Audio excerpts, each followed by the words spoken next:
съм Теодора Цончева или просто Теди и е време да се здобием с коледно настроение. За целта ви взимам на коледен шопинг с мен. Обещавам ви, че няма да се бавим много. Ще си взема максимум 2-3 неща. Но те ще са абсолютно достатъчни, за да настроят както мен, така и вас за Коледа. Така че да тръгваме! Но първо ще ви ударя с едно уникално коледно интро.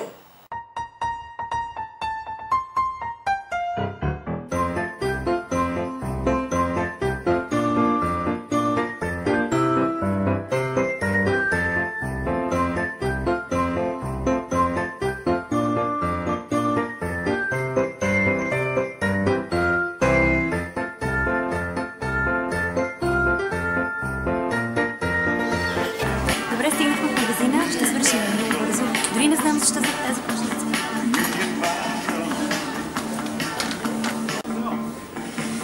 О, ти си много готина. Свърши. Кой плащаш?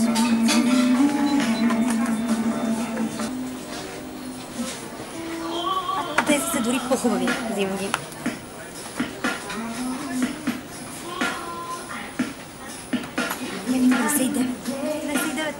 Какво му плащаш? Взимам го. Само 3 лева. Какво му плащаш? Това е 3 лева. Само 3 лева. Как да не си го вземе човек?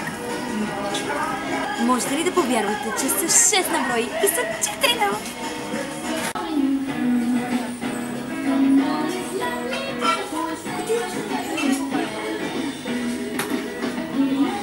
Ще взема такава. И такава. И така. Знам, че е разточителство, но със сигурност ще ви потрябва да се вземе и такава.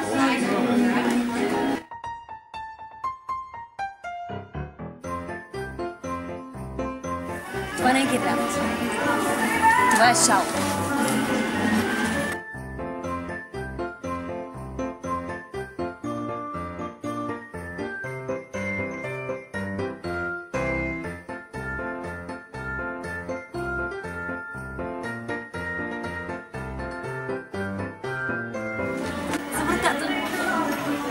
Имам и друго за вратата, но ще сложи и това.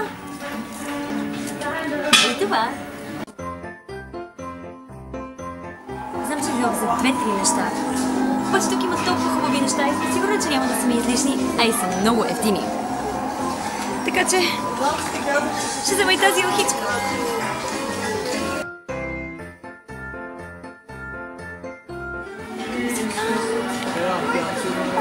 Кой да се взема? И още един има. Той е диджей.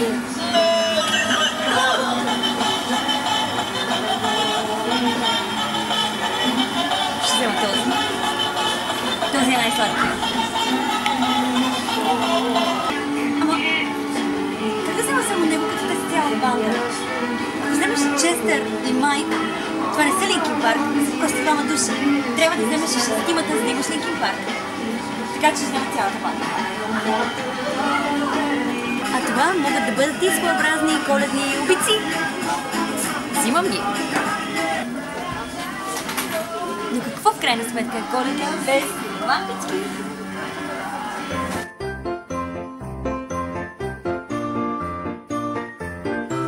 Какво е яко, че си накупих супер много ефтини неща и накрая сигурно ще платя около 20 лева за всичко.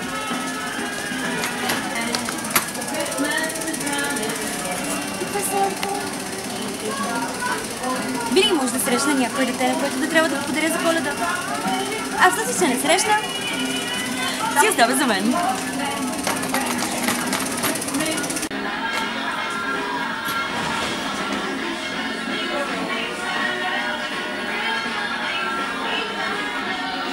Чакай малко. Практично ли е да пазарувам само коледни неща? Няма ли да е по-добре да си купя нещо, което ще ми трябва през цялата година?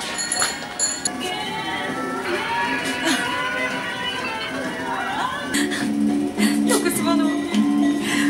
Искам да бъда на майка ми, на приятелите ми, на всички, които вярват в мен, на всички, които гледат видеята ми, на всички, които ще се абонират и ще дадат палец нагоре.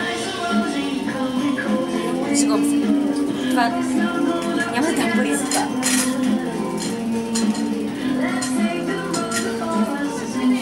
Това наистина не ми трябва.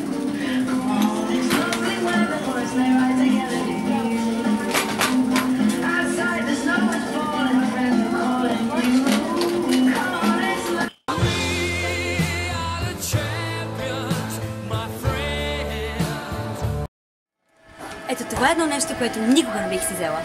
Това може да си изгубиш целият ден да го редиш и няма да го наредиш. Това не е за мен. Не, мерси.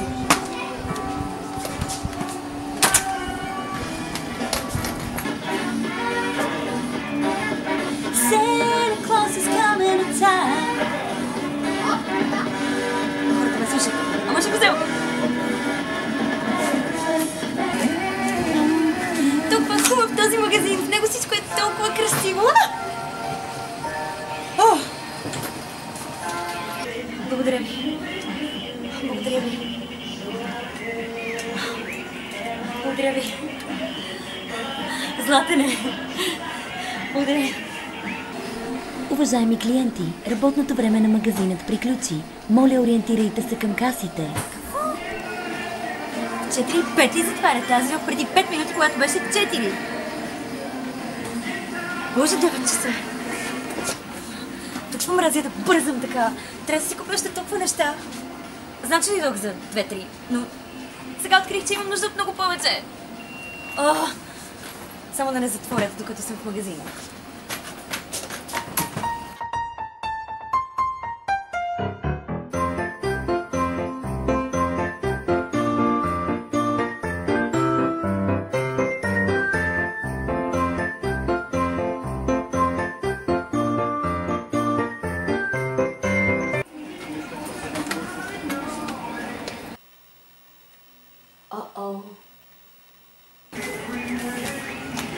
Добър вечер.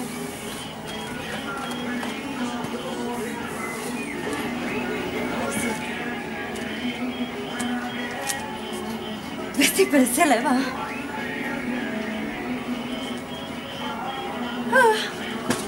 Да, в крайна сметка може да дадем пари, които нямаме, за неща, които изобщо не ни трябват на Коледа. Затова не допускайте тази грешка. Най-важното нещо на Коледа е да си спомним, че празнуваме Рождество Христово и да бъдем с хората, които най-много обичаме.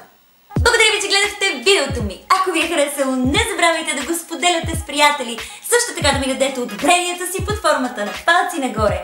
И между другото, едно птиченце ми каза, че следващото ми видео ще бъде с един много специален гост. И тъй като единственият човек, който гледа видеята ми преди вас, съм аз, то кой е птиченцето? Да, правилно чувате. Може би другата седмица ще имам специален гост. И може би той ще е световен шампион по битбокс за 2012 година. Затова, а и защото правя нови видеа всеки четвъртък, не пропускайте да се абонирате за канала ми ето тук. Също така да видите предишното ми видео, което е доста скандалджийско, ето тук. Видове скандали. Благодаря ви за отделеното време, пожелавам ви много хубав ден и коледно настроение и до скоро!